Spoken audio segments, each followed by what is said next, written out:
जय हिंद दोस्तों, स्वागत है आप सभी का इस वीडियो में। मैं हूं मयूर मोगरे। इस वीडियो में हम 4 अगस्त 2018 के जो एमसीक्यूज़ है यूपीएससी से रिलेटेड वो देखने वाले हैं।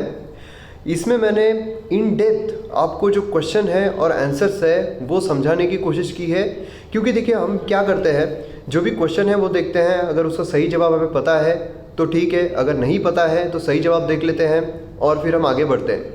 लेकिन देखिए ज़रूरी नहीं है कि ऐसा का ऐसा ही क्वेश्चन हमें एग्ज़ाम में देखने को मिलेगा। हो सकता है कि जो दूसरे ऑप्शंस है उस पर से कोई क्वेश्चन यूपीएससी बना ले, तो इसीलिए हमें जो ऑप्शंस है वो भी अच्छी तरीके से समझना बहुत ज़रूरी है। इसीलिए मैं क्या कर रहा हूँ कि आपको प्रॉपर तरीके से जितनी भी चीज़ें हैं उससे रिलेटेड, मतलब आजू बाजू की जो भी चीज़ें हैं वो सब उसमें इंक्लूड कर रहा हूँ, वो सब आपको समझाने की कोशिश कर रहा हूँ, जिससे कि अगर उस टॉपिक पर किसी भी तरीके का सवाल पूछा जाता है तो आप इजीली उसका जवाब दे पाओगे और मार्क्स जो है वो स्कोर कर पाओगे। तो इसीलिए अच्छे से देखिए इन सारे वीडियोस को, इन सारे क्वेश्चंस को और इन सारे एक्सप्लेनेशंस को, क्योंकि एक्सप्लेनेशन ही आपको यूपीएससी प्रीलिम्स में सक्सेस दिला सकता है। तो चलिए शुरू करते हैं। तो इस वीडियो में हम 4 अगस्त 2018 के जो एमसीक्यूज़ है वो देखेंगे। इस वीडियो को आपके सामने प्रेजेंट करूंगा मैं मयूर मोगरे। वेरियस एग्जाम्स के लिए हमारे पेनड्राइव कोर्सेस अवेलेबल है, जैसे कि defence, railway, UPSC, SSC. Further information के लिए आप वेबसाइट विजिट कर सकते हो www.studyiq.com, या फिर इन नंबर्स पर कॉल करके आप फर्दर इन्फॉर्मेशन पा सकते हो। पहला क्वेश्चन आता है, mob lynching is emerging as a problem to law and order in India, find out the valid statement with regard to this. अब मॉब लिंचिंग जो है ये बहुत बड़ा प्रॉब्लम बनकर उभर रही है हमारे देश में टू लॉ एंड ऑर्डर। तो इससे रिलेटेड वैलिड स्टेटमेंट जो है वो हमें पहचानना है। पहला स्टेटमेंट क्या आता है, current laws in India are predicated on individual violence and not collective violence. मतलब हमारे यहाँ पर जो करंट लॉज है वो सिर्फ इंडिविजुअल वायलेंस की बात करते हैं, ना कि कलेक्टिव वायलेंस की। दूसरा यहाँ पर स्टेटमेंट आता है, hateful information in the form of video, audio, social media are also aspects of mob lynching. इसका मतलब है कि जो भी हेटफुल इंफॉर्मेशन प्रोपोगेट की जाती है किसके फॉर्म में, तो वीडियो, ऑडियो, सोशल मीडिया, ये भी मॉब लिंचिंग का ही एक प्रकार है। अब देखिए सबसे पहले तो हमें यह समझना पड़ेगा कि लिंचिंग का मतलब क्या होता है। लिंचिंग का मतलब होता है कि अगर कोई मॉब किसी की हत्या करता है, उसे मारता है without following the due process of law, हमारे यहाँ पर जो भी लॉज है उसे फॉलो ना करते हुए, उसे हम कहते हैं लिंचिंग। तो फिर ये तो मर्डर में भी होता है। तो आपके मन में सवाल आ रहा होगा कि मर्डर और लिंचिंग में फिर क्या फ़र्क है। तो देखिए मर्डर जो होता है वो बेसिकली प्री प्लान्ड होता है, मतलब पहले से उसकी प्लानिंग की जाती है। लेकिन जो लिंचिंग है, लिंचिंग प्री प्लान नहीं होता है। मतलब मॉब के बीच में कोई इंसान कुछ गलत चीज कर देता है जो कि वो मॉब को पसंद नहीं आता है और फिर मॉब उसकी हत्या कर देता है without following due process of law, उसे हम कहते हैं लिंचिंग। इसका मतलब क्या है, लिंचिंग ये एक एक्स्ट्रा जुडिशियल पनिशमेंट है, क्योंकि अगर किसी इंसान ने कुछ गलत किया है तो उसे पनिश करने का अधिकार किसे है, तो हमारे जुडिशरी को है। लेकिन जुडिशरी के पास ना जाते हुए जो मॉब है वही उसे पनिश करता है, तो इसे हम क्या कहेंगे, एक्स्ट्रा जुडिशियल पनिशमेंट। और लिंचिंग बेसिकली क्यों की जाती है, ताकि एक मैसेज वो प्रोपोगेट कर सके। अब आपके मन में और एक सवाल आ रहा होगा कि फिर टेररिस्ट जो होते हैं वो भी तो एक मैसेज ही प्रोपोगेट करते हैं, मैसेज ही दूसरों तक पहुंचाते हैं किसी की हत्या करके, टेरर फैलाकर। तो फिर टेररिज्म और मॉब लिंचिंग में क्या फ़र्क है। तो देखिए टेररिज्म और मॉब लिंचिंग में यह फ़र्क है, टेररिज्म में मैक्सिमाइज किया जाता है लॉस ऑफ लाइफ को, लेकिन लिंचिंग में उनका मकसद लॉस ऑफ लाइफ नहीं होता है। वहाँ पर एक इंसान जिसने कुछ गलती की है उसे मारा जाता है। लेकिन टेररिज्म में क्या होता है, वहाँ पर मॉब देखा जाता है और पूरे मॉब को ही ख़त्म करने की कोशिश की जाती है। तो ये फ़र्क है टेररिज्म और मॉब लिंचिंग में। अब यहाँ पर पहला स्टेटमेंट हम देखते हैं कि करंट लॉ जो है हमारे भारत में वो सिर्फ इंडिविजुअल वायलेंस के लिए है और कलेक्टिव वायलेंस के लिए नहीं है। तो अगर यहाँ पर आप देखोगे तो कोई अकेला इंसान अगर किसी की हत्या करता है तो उसे तो जेल में डाला जाता है, मर्डर का केस उस पर बनता है। लेकिन कलेक्टिव वायलेंस के लिए हमारे यहाँ पर किसी भी तरीके का लॉ फिलहाल नहीं है, इसलिए यहाँ पर पहला स्टेटमेंट जो है ये बिल्कुल सही हो जाता है। अब देखिए रीजंस क्या होते हैं मॉब लिंचिंग के, तो वेरियस रीजंस हो सकते हैं। सबसे पहला तो आता है फेक न्यूज़। अगर कोई फेक न्यूज़ स्प्रेड करता है तो वहाँ पर मॉब लिंचिंग हो सकती है। उसी के साथ साथ जो लॉज है, जैसा हमने यहाँ पर देखा है कि कलेक्टिव वायलेंस के लिए हमारे यहाँ पर प्रॉपर लॉज नहीं है, तो लॉज जो है वो प्रॉपर तरीके से ना रहने की वजह से भी वहाँ पर जो मॉब है उनमें डर नहीं होता है, इसलिए वहाँ पर मॉब लिंचिंग हो जाती है। तीसरा होता है पॉलिटिकल मोटिव, मतलब कोई पॉलिटिकल मोटिव है तो वहाँ पर भी मॉब लिंचिंग हो जाती है। उसी तरीके से जो गरीब लोग हैं, जो पुअर लोग हैं, जिनके पास जस्टिस के लिए कोई एक्सेसिबिलिटी नहीं है, तो ये लोगों को पता होता है। इसलिए ज़्यादातर अगर आप मॉब लिंचिंग देखोगे तो वो गरीब इंसान के ऊपर ही की जाती है। और अगर आप देखोगे तो जो अनएम्प्लॉयमेंट है वो भी बहुत बड़ा कारण है मॉब लिंचिंग के लिए। अब यहाँ पर अगर हम नेक्स्ट स्टेटमेंट देखते हैं तो हेटफुल इंफॉर्मेशन वीडियो के फॉर्म में, ऑडियो के फॉर्म में, सोशल मीडिया के फॉर्म में आर ओनली एस्पेक्ट्स, मतलब सिर्फ यही एस्पेक्ट्स हैं मॉब लिंचिंग के। तो देखिए ये स्टेटमेंट ओनली के वजह से गलत हो जाता है। वीडियो, ऑडियो, सोशल मीडिया और अगर आप कोई इशारे भी करते हो तो वो भी मॉब लिंचिंग का प्रकार कहलाता है। तो इस तरीके से सिर्फ यही पैरामीटर्स नहीं है, काफी ऐसे पैरामीटर्स है जिससे कि आप हेटफुल इंफॉर्मेशन प्रोपोगेट कर सकते हो और वो एस्पेक्ट बन सकता है मॉब लिंचिंग का। इसलिए दूसरा स्टेटमेंट गलत रहेगा। जवाब क्या रहेगा? A1 only. तो इसी से रिलेटेड एक आर्टिकल आया था चेकिंग द न्यू एबनॉर्मल्स।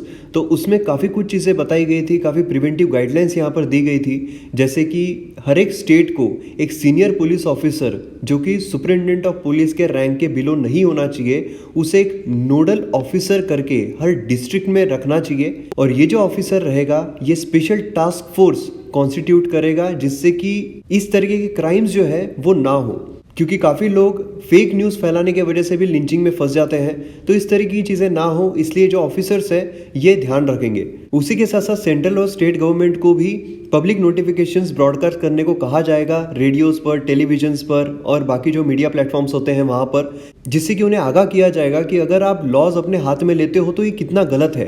क्योंकि देखिए आइडियोलॉजी चेंज होना ये बहुत ज़्यादा ज़रूरी है। उसी के साथ साथ अगर हम रेमेडियल मेजर्स की बात करते हैं तो सुप्रीम कोर्ट ने डायरेक्ट किया था कि कोई भी ऐसा अगर मॉब लिंचिंग का केस होता है, मॉब वायलेंस होता है, तो जो भी पास का पुलिस स्टेशन रहेगा वो immediately first information report FIR जो है वो लॉन्च करेगा।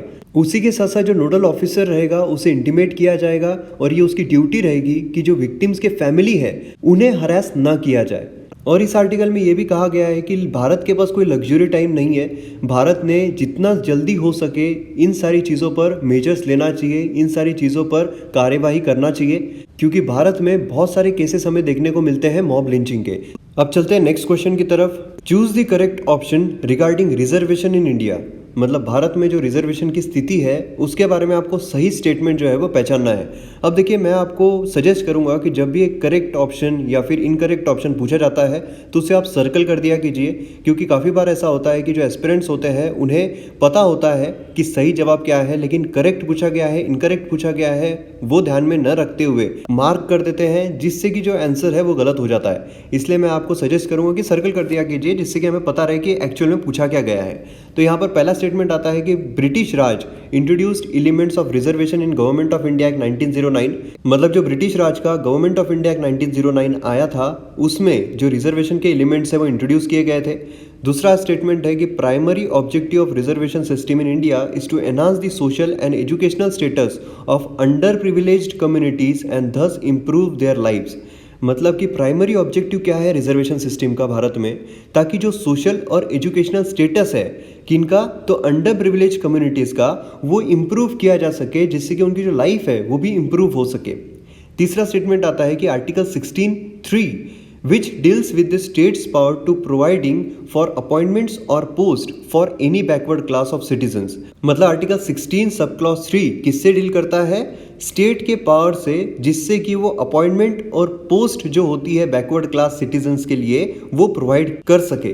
फिर चौथा स्टेटमेंट आता है कि according to Nagaraj judgment the government cannot introduce a quota in promotion for its SC/ST employees unless they prove that the particular Dalit community is backward inadequately represented. अब यहाँ पर नागारा जजमेंट जो है उसके मुताबिक SC/ST कम्युनिटी के जो एम्प्लॉयज है उनके लिए प्रमोशन में कोटा इंट्रोड्यूस नहीं कर सकती है जब तक वो प्रूफ ना कर दे कि पर्टिकुलर दलित कम्युनिटी ये बैकवर्ड है, इनएडिक्वेटली रिप्रेजेंटेड है। अब देखिए यहाँ पर जो पहला स्टेटमेंट है ये बिल्कुल सही है। 1909 का जो गवर्नमेंट ऑफ इंडिया एक्ट है उसे फादर ऑफ कम्युनल इलेक्टोरेट भी कहा जाता है। वहाँ पर जो रिजर्वेशन है वो इंट्रोड्यूस किया गया था। उसी के साथ साथ प्राइमरी ऑब्जेक्टिव जो है रिजर्वेशन सिस्टम जो भारत में उसका, ताकि सोशल और एजुकेशनल स्टेटस जो अंडर प्रिविलेज कम्युनिटीज़ का वो इम्प्रूव किया जा सके, जिससे कि उनकी लाइफ जो है वो इम्प्रूव हो सके। तो ये भी बिल्कुल सही है। और अगर हम तीसरा स्टेटमेंट देखते हैं तो आर्टिकल 16(3) नहीं, सब क्लॉज 4 जो है वो डील करता है स्टेट की पावर के साथ, जहां पर स्टेट प्रोवाइड कर सकता है अपॉइंटमेंट्स और पोस्ट बैकवर्ड क्लास सिटीजन्स के लिए। अब देखिए यहाँ पर अगर फोर्थ स्टेटमेंट हम देखते हैं तो उसके लिए थोड़ा बहुत नागारा जजमेंट जो है वो समझना बहुत ज़रूरी है, और उसके लिए हमें आर्टिकल 16(4)A और आर्टिकल 16(4)B समझना बहुत ज़रूरी है। अब आर्टिकल 16(4) क्या कहता है कि स्टेट के पास ये पावर है कि वो अपॉइंटमेंट और पोस्ट से रिलेटेड कानून ला सकती है बैकवर्ड क्लास सिटीजन्स के लिए। अब ये जो 4A क्लॉज है इंसर्ट कब किया गया था, तो 77 कॉन्स्टिट्यूशनल अमेंडमेंट एक्ट के जरिए। उसी तरीके से अगर हम 4B देखते हैं तो ये कब इंट्रोड्यूस किया गया था, तो 81st कॉन्स्टिट्यूशनल अमेंडमेंट एक्ट के जरिए। क्योंकि देखिए पहले क्या था, तो सुप्रीम कोर्ट ने ये कहा था कि रिजर्वेशन जो है अंडर आर्टिकल 16(4) जो कि अलाउ करता है स्टेट को, ताकि वो रिजर्वेशन और अपॉइंटमेंट जो है वो बना सके बैकवर्ड क्लास कम्युनिटी के लिए, तो उसमें प्रमोशंस जो है वो इंक्लूड नहीं होते हैं। ध्यान से सुनिए, प्रमोशंस जो है वो इंक्लूड नहीं होते हैं इसमें। तो उसी के चलते सरकार ने 77 कॉन्स्टिट्यूशनल अमेंडमेंट एक्ट लेकर आई, मतलब 16 सब क्लॉज 4A, जिसमें सरकार ने ये कहा कि सरकार को कोई भी नहीं रोक सकता है प्रमोशंस में भी रिजर्वेशन के मैटर लाने के लिए in favour of schedule caste and schedule tribes. उसी तरीके से 4B किस लिए लाया गया था, वो इंट्रोड्यूस किया गया था ताकि जो कोटा का कैलकुलेशन होता है 50% का, वो फुलफिल करने के लिए। तो अब इसी से रिलेटेड एक और आर्टिकल आता है जो कि आर्टिकल 335। इसमें क्या होता है, जो भी अपॉइंटमेंट्स है, इफिशियंसी ऑफ एडमिनिस्ट्रेशन है, उसके मेंटेनेंस के लिए SC/ST कम्युनिटी का जो क्लेम है वो कंसिडर किया जाएगा। तो अब ये सारे अमेंडमेंट्स लाने की वजह से क्या हुआ, जो सुप्रीम कोर्ट ने कहा था कि आप SC/ST कम्युनिटी के लिए जो भी अपॉइंटमेंट पोस्ट से रिलेटेड चीज़ें हैं वो कर सकते हो, लेकिन उसमें प्रमोशन जो है वो इंक्लूड नहीं रहेगा। तो यहाँ पर इन अमेंडमेंट्स की वजह से सुप्रीम कोर्ट की वो बात जो है वो तो खारिज हो जाती है। तो इसीलिए नागारा जजमेंट जो है उसमें कहा गया था कि ये जो चीज़ है ये बेसिक स्ट्रक्चर को हार्म करती है। लेकिन उस वक्त सुप्रीम कोर्ट ने क्या किया, सुप्रीम कोर्ट ने अपहेल्ड किया constitutional validity 77 constitutional amendment act, उसी के साथ साथ 81st कॉन्स्टिट्यूशनल अमेंडमेंट एक्ट, उसी के साथ साथ 82nd कॉन्स्टिट्यूशनल अमेंडमेंट एक्ट और 85th कॉन्स्टिट्यूशनल अमेंडमेंट एक्ट। लेकिन उन्होंने ये कहा कि ठीक है, सरकार जो है वो कोटा ला सकती है प्रमोशन में भी SC/ST कम्युनिटी के, लेकिन उन्हें पर्टिकुलरली बताना पड़ेगा कि ये दलित कम्युनिटी जो है ये बैकवर्ड है, इनएडिक्वेटली रिप्रेजेंटेड है। तो ये है नागारा जजमेंट का क्रक्स। तो अब आपको समझ में आ गया होगा नागारा जजमेंट जो है किससे रिलेटेड है। तो ये जो स्टेटमेंट है ये भी बिल्कुल सही है। तो इसका जवाब क्या रहेगा, A, B, C गलत है, D। तो इसका जवाब रहेगा B। यहाँ पर नेक्स्ट क्वेश्चन आता है, हु वॉज पिंगाली वेंकैया। अब पिंगाली वेंकैया साहब जो है ये कौन थे, तो देखिए इनके बारे में मैं आपको बता दूं, इनका जन्म जो है वो 2 अगस्त 1876 को हुआ था, और इनका जो निधन है वो 4 जुलाई 1963 को हुआ था। अब ये एक इंडियन फ्रीडम फाइटर थे और डिज़ाइनर भी थे हमारे फ्लैग के, जो कि अभी हम इंडियन नेशनल फ्लैग देखते हैं उसके वो डिज़ाइनर भी थे। इनका जन्म है वो आंध्र प्रदेश में हुआ था। और अगर हम पिंगाली साहब के जीवन की बात करते हैं तो उन्होंने एक एजुकेशनल इंस्टीट्यूशन भी स्थापित की थी मछलीपट्टनम में, और पोस्टेज स्टैम्प जो है वो भी इशू किए गए थे 2009-2011 में, जैसे कि आप यहाँ पर भी देख सकते हो। तो अब यहाँ पर आपको स्टेटमेंट जो है वो पहचानना है कि Venkaiah earlier served as a soldier in British army in South Africa during the Anglo Boer war in Africa. तो जैसा कि मैंने आपको बताया था वो एक सोल्जर भी थे, तो ये स्टेटमेंट बिल्कुल सही है। दूसरा आता है कि freedom fighter and the designer of Indian national tricolour who went on to become synonymous with the spirit of free and independent India. तो जैसा कि मैंने आपको बताया था अभी कि वो डिज़ाइनर भी थे हमारे इंडियन नेशनल ट्राई कलर के, तो ये भी बिल्कुल सही स्टेटमेंट है। और तीसरा आता है कि the flag was officially adopted by Indian National Congress in 1931। तो देखिए ये सबसे पहले फ्लैग की बात हो रही है। उसके बाद जो हमारा फ्लैग है उसमें मॉडिफिकेशंस आते गए, उसके डिज़ाइन में मॉडिफिकेशंस आते गए।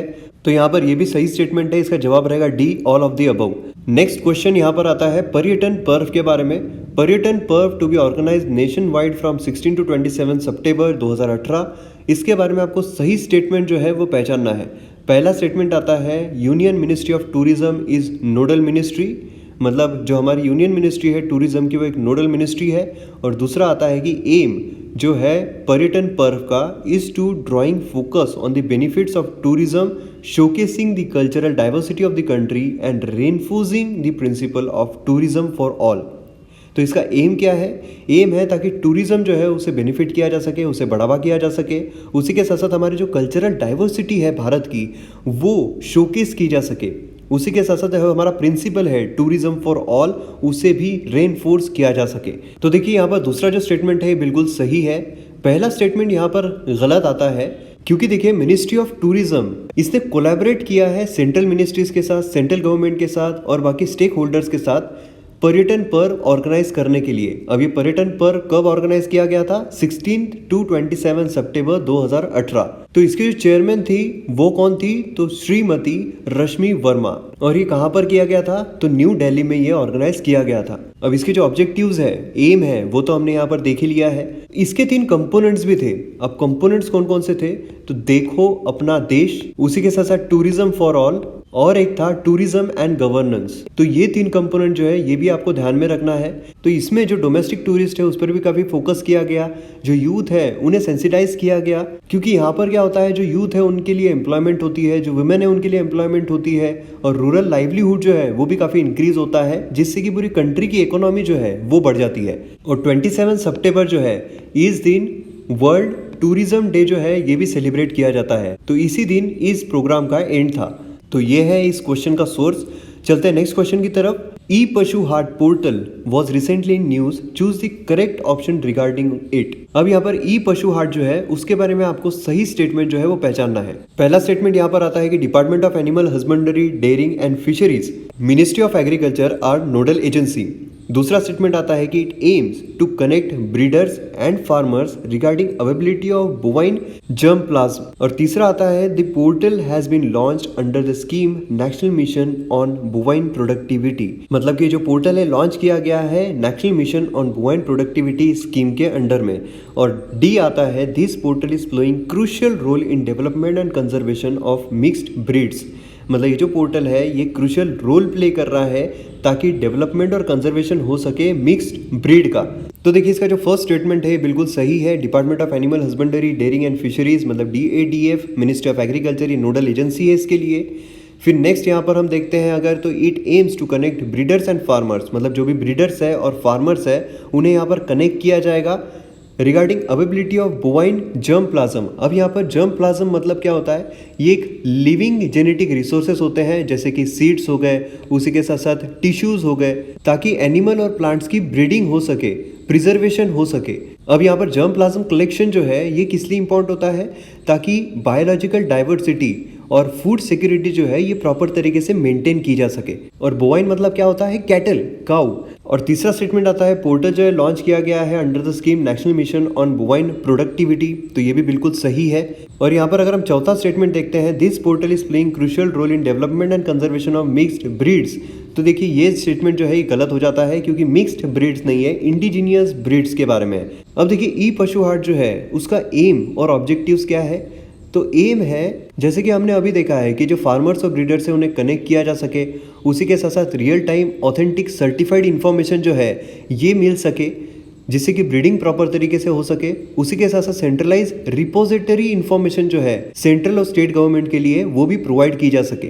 अब इसके आउटकम्स क्या क्या निकल सकते हैं? तो क्वालिटी कंट्रोल जर्म प्लाज्म जो है वो हम यहाँ पर सप्लाई कर सकते हैं, प्रोपोगेट कर सकते हैं। और उसी के साथ साथ जो डिसीज फ्री जर्म प्लाज्म है वो भी हम यहाँ पर दे सकते हैं। जो एक जेनेटिक मेरिट जो है वो हमें पता रहेगा कि कितना अच्छा ये जेनेटिक है। उसी के साथ साथ जो प्राइस इवैल्यूएशन होता है वो भी प्रॉपर तरीके से हो पाएगा। और एक वन स्टॉप पोर्टल रहेगा, मतलब एक ही जगह पर आपको सब कुछ मिल जाएगा। तो इससे कि आपको पता रहता है, मतलब क्या है, यहाँ पर जो मिडिल मैन है वो यहाँ पर नहीं रहेंगे। और इससे और क्या हो सकता है? तो जो हमारा मिल्क प्रोडक्शन है और प्रोडक्टिविटी जो है वो यहाँ पर काफ़ी इंक्रीज हो सकती है। तो ये सारे फायदे हैं ई पशु हाट पोर्टल के। अब यहाँ पर नेक्स्ट क्वेश्चन आता है, तो ये जो 3 स्टेटमेंट दिए गए हैं इसमें से आपको करेक्ट स्टेटमेंट जो है वो पहचानना है। पहला आता है कि द स्वच्छ सर्वेक्षण 2019 ये लॉन्च किया गया था by ministry of housing and urban affairs. दूसरा आता है कि Swachh Bharat mission open defecation free plus protocol focus करता है sustaining community public toilet usage by ensuring their functionality, cleanliness and maintenance. Public toilets को लेकर उसकी फंक्शनलिटी, क्लीनलीनेस और मेंटेनेंस जो है ये प्रॉपर तरीके से रहेगा। उसी के साथ साथ तीसरा स्टेटमेंट आता है कि Swachh Bharat mission open defecation free plus plus will focus. अब ये किस पर फोकस करने वाला है? ताकि सैनिटेशन सस्टेनेबिलिटी जो है वो अचीव की जा सके। किस तरीके से अचीव करेंगे? तो सैनिटेशन वैल्यू चेन बनाकर, including self containment, processing and disposal of faecal sludge and septage. तो यहाँ पर आपको जो करेक्ट स्टेटमेंट है वो पहचानना है।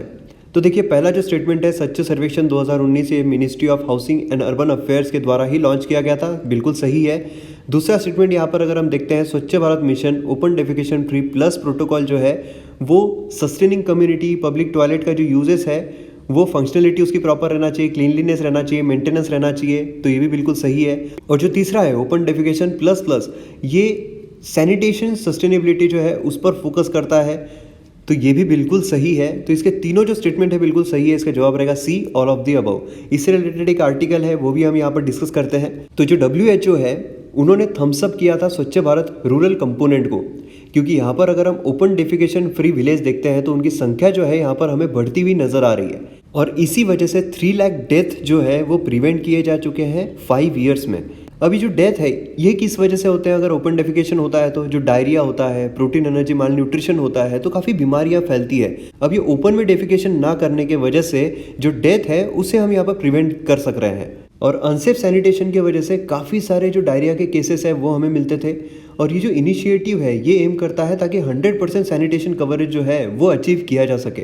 और आप सभी को पता होगा ओपन डेफिकेशन फ्री स्टेट्स कौन कौन से हैं, तो काफ़ी सारे हैं, जैसे सिक्किम है, हिमाचल प्रदेश है, केरला है, उत्तराखंड है, हरियाणा है, गुजरात है, चंडीगढ़ है, दमन एंड दीव है, अरुणाचल प्रदेश है, छत्तीसगढ़ है, मेघालय है। तो ऐसे काफ़ी सारे स्टेट्स हैं जो ओपन डेफिकेशन फ्री डिक्लेयर किए जा चुके हैं।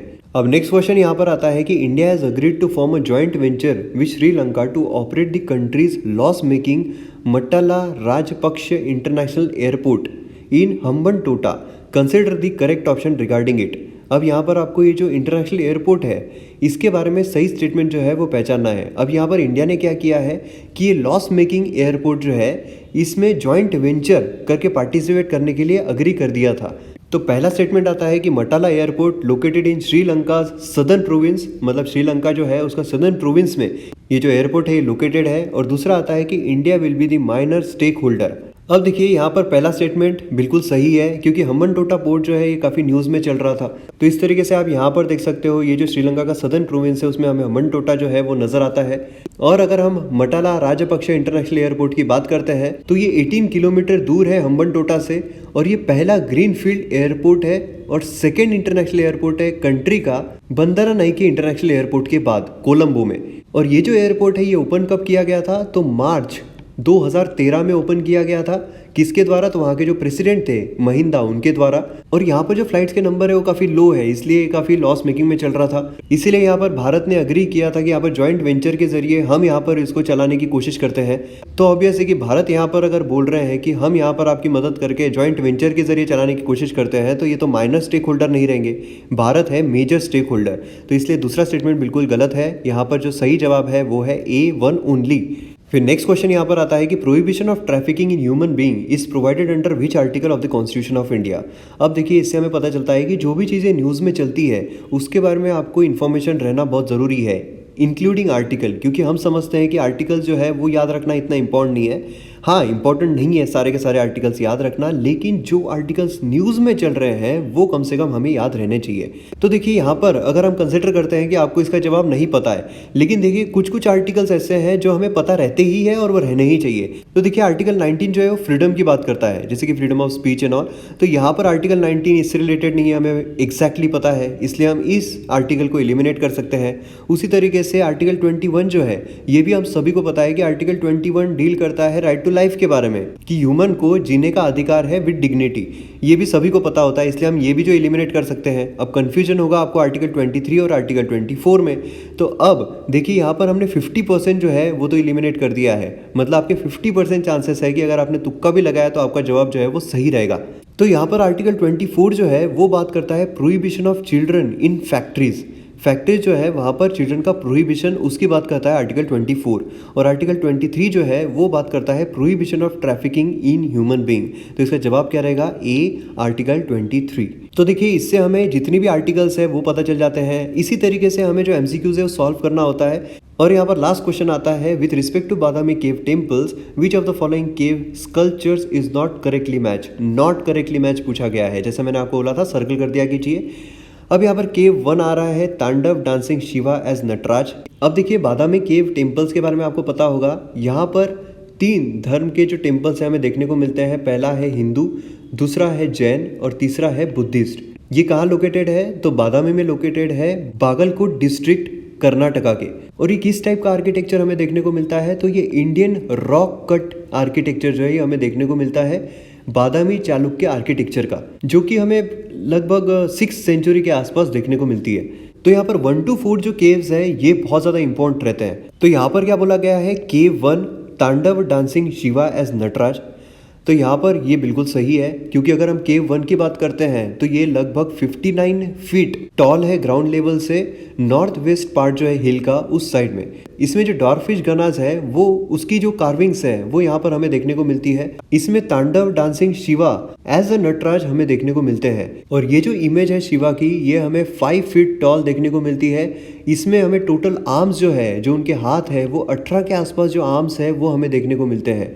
और एक्सप्रेशन जो है पूरे डांसिंग फॉर्म के है। यहाँ पर देखिए, यहाँ पर गणेश है और उसी के साथ साथ यहाँ पर नंदी है। टोटल यहाँ पर उनके 18 हाथ है और डांसिंग मुद्रा में वो है। फिर यहाँ पर नेक्स्ट आता है cave 2 featuring Hindu subjects of which relief of Vishnu as Trivikrama. तो ये जो केव 2 है ये नॉर्थ की तरफ फेस की हुई है और ये 6th या फिर अर्ली 7th सेंचुरी जो है उसमें यहाँ पर बनाई गई है। और ये केव 1 से थोड़ी स्मॉलर है और ये जो केव है ये विष्णु को डिपिक्ट की गई है। तो यहाँ पर दूसरा जो यहाँ पर बोला गया है कि relief of Vishnu as Trivikrama, तो ये बिल्कुल सही है। दूसरा भी ऑप्शन यहाँ पर सही आता है।